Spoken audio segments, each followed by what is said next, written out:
Cette quatrième séquence clôture notre parcours de découverte de la nouvelle traduction du missel romain. Nous terminons donc avec les rites de communion et d'envoi. La présentation générale du missel romain, dans son numéro 80, nous indique ceci. Puisque la célébration eucharistique est le banquet pascal, il convient que, selon l'ordre du Seigneur, son corps et son sang soient reçus par les fidèles bien préparés comme une nourriture spirituelle. C'est à cela que tendent la fraction et les autres rites préparatoires par lesquels les fidèles sont immédiatement amenés à la communion. Dans l'oraison dominicale, on demande le pain quotidien qui, pour les chrétiens, évoque surtout le pain eucharistique, et on y implore la purification des péchés pour que les choses saintes soient vraiment données aux saints. Le prêtre prononce l'invitation à la prière, tous les fidèles disent celle-ci avec le prêtre, et le prêtre seul ajoute l'embolisme que le peuple conclut par la doxologie. La nouvelle traduction « Ne nous laisse pas entrer en tentation » est effective depuis le 3 décembre 2017, en lien avec la nouvelle traduction de la Bible à laquelle ce texte appartient. Le Notre Père, c'est la prière du Fils au Père et la prière des hommes où ils découvrent quel amour les a sauvés et quel pardon les a réconciliés. Là encore, la version d'origine en latin apparaîtra dans le missel. L'embolisme, qui développe la dernière demande de l'oraison dominicale, demande pour toute la communauté des fidèles la libération de l'emprise du mal. L'invitation, la prière proprement dite, l'embolisme et la doxologie par laquelle le peuple conclut cet ensemble sont chantés ou dits à haute voix.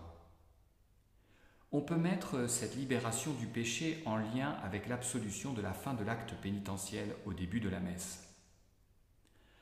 Le mot grec embolismos vient de embalein, mettre dans ou placer entre. Il désignait le mois lunaire intercalaire qui venait, à intervalles plus ou moins réguliers, s'ajouter à l'année lunaire pour combler le décalage qui s'accentuait entre elle et l'année solaire. En liturgie, l'embolisme est une prière qu'on intercale entre deux autres. Ce mot est pratiquement réservé à la prière qui suit le Notre Père à la messe. Elle développe la dernière demande « Délivre-nous de tout mal, Seigneur ». À la fin de cet embolisme, on chante l'acclamation « Car c'est à toi qu'appartienne le règne » qui, primitivement, suivait le pater. Vient ensuite le rite de la paix. L'Église implore la paix et l'unité pour elle-même et toute la famille humaine, et les fidèles expriment leur communion dans l'Église ainsi que leur amour mutuel avant de communier au sacrement. En ce qui concerne le signe de la paix à transmettre, la façon de faire sera décidée par les conférences des évêques, selon la mentalité et les us et coutumes de chaque peuple. Il convient cependant que chacun souhaite la paix de manière sobre et uniquement à ceux qui l'entourent. La paix est le signe de l'action de Dieu dans la vie des hommes. L'Eucharistie nous établit dans cette paix même du Seigneur, afin que, par la charité, elle s'étende aux limites du monde. On retrouve ici la formule « et avec votre esprit », formule par laquelle l'Assemblée renvoie au prêtre le souhait de vivre la même plénitude que celle qu'il vient de lui souhaiter. Que la paix du Seigneur soit toujours avec lui. Le prêtre rompt le pain eucharistique, aidé, le cas échéant, par le diacre ou un concélébrant. Le geste de la fraction, accompli par le Christ à la dernière scène, et qui a donné son nom à toute l'action eucharistique à l'âge apostolique, signifie que les multiples fidèles, dans la communion à l'unique pain de vie qui est le Christ, mort et ressuscité pour le salut du monde, deviennent un seul corps. La fraction commence après le rite de la paix et se fait avec le respect qui s'impose, en évitant de le prolonger sans nécessité ou de lui donner trop d'importance. Ce rite est réservé aux prêtres et aux diacres. Le prêtre rompt le pain et met dans le calice une parcelle de l'hostie pour signifier l'unité du corps et du sang du Seigneur dans l'œuvre du salut, c'est-à-dire le corps du Christ Jésus vivant et glorieux. L'invocation Agnus Dei, agneau de Dieu, est ordinairement chantée par la chorale ou le chantre, et le peuple y répond, ou bien elle est dite à haute voix. Cette invocation accompagne la fraction du pain et peut donc être répétée autant de fois qu'il est nécessaire jusqu'à ce que le rite soit achevé. La dernière fois, elle est conclue par les mots « Dona nobis pacem », « Donne-nous la paix ». Comme dans le Gloire à Dieu, on parlera des péchés du monde. Dans les rubriques, on notera que le mot « hostie » a remplacé le terme de « pain consacré ». La dimension sacrificielle reste donc présente. Le prêtre, en tant que célébrant principal, par une prière à voix basse, se prépare afin de recevoir fructueusement le corps et le sang du Christ. Les fidèles font de même par une prière silencieuse. Puis le prêtre montre aux fidèles le pain eucharistique au-dessus de la patène ou du calice et les invite au banquet du Christ. En même temps que les fidèles, il fait un acte d'humilité en reprenant les paroles évangéliques indiquées. La liturgie unit ici les images de l'agneau serviteur et de l'agneau pascal. Voici l'agneau de Dieu qui enlève le péché du monde, dans l'Évangile selon saint Jean au chapitre 1, verset 29, et heureux ceux qui sont invités au festin des noces de l'agneau, dans le livre de l'Apocalypse au chapitre 19, verset 9. Il est à noter que cette formule se réfère d'abord au festin du ciel, le banquet de l'agneau, dont la communion eucharistique est le signe sacramentel. Même ceux qui ne communient pas sacramentellement sont concernés non seulement par la communion au corps du Christ, mais aussi par le festin des noces de l'agneau auquel tous sont conviés.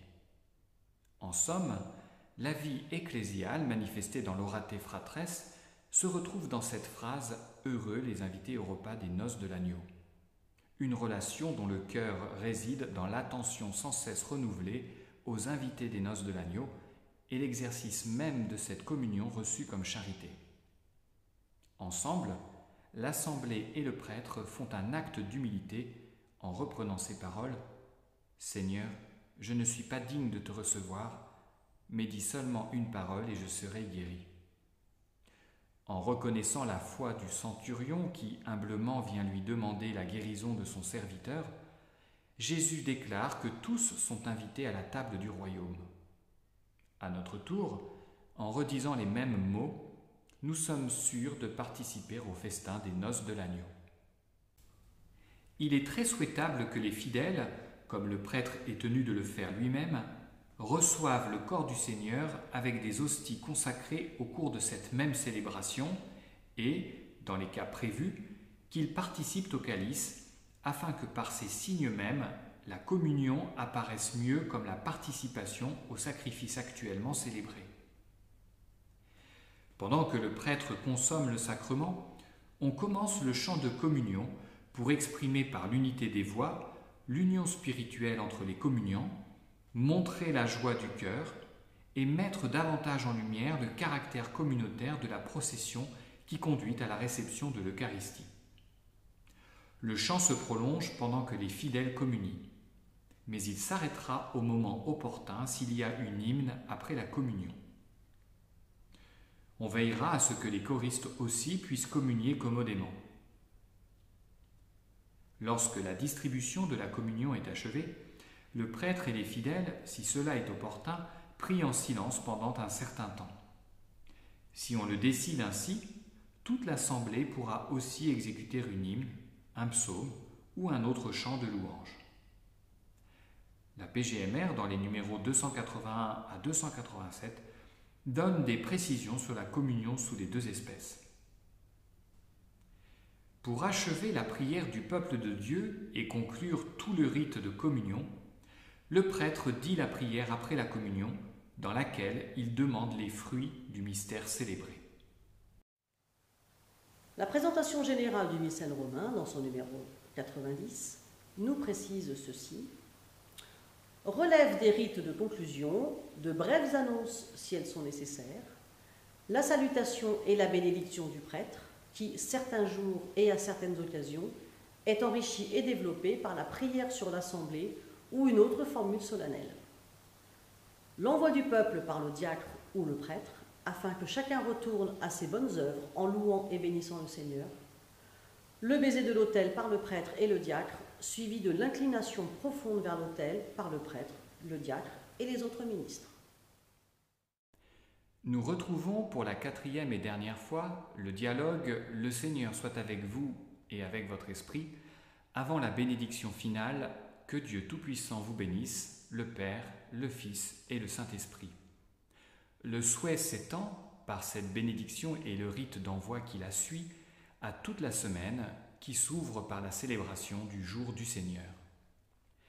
La célébration eucharistique a ouvert un avenir nouveau en faisant mémoire de l'itinéraire pascal du Christ, inauguré par le don de sa vie pour le salut de tous.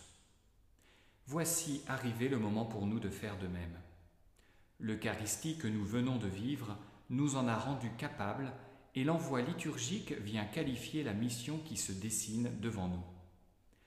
Nous avons reçu le corps du Christ pour devenir le corps du Christ et pour travailler à la transformation du monde. C'est cela l'envoi, travailler à la transformation du monde en étant, par nos vies, des signes pour le monde. Nous pouvons noter que la nouvelle traduction propose 3 nouvelles formules d'envoi.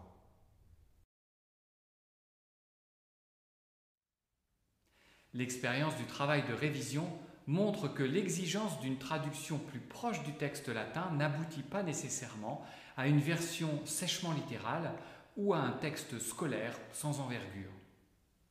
Les traducteurs espèrent que la révision a finalement abouti à un texte théologiquement plus riche et d'une forme littéraire qui a peu à envier à la traduction en usage depuis une 50aine d'années. Leur souhait le plus vif est que cette traduction révisée favorise chez tous une participation plus intense à la prière liturgique de l'Église. Pour notre part, notre vœu, c'est que cette nouvelle traduction soit l'occasion de nous approprier ou de nous réapproprier le missel, de découvrir ou de redécouvrir avec joie la profondeur de gestes ou de mots que nous ne comprenons pas forcément ou auxquels nous sommes trop habitués. Belle découverte à tous et rendez-vous le premier dimanche de l'Avent 2021 pour la première utilisation liturgique de la nouvelle traduction du missel.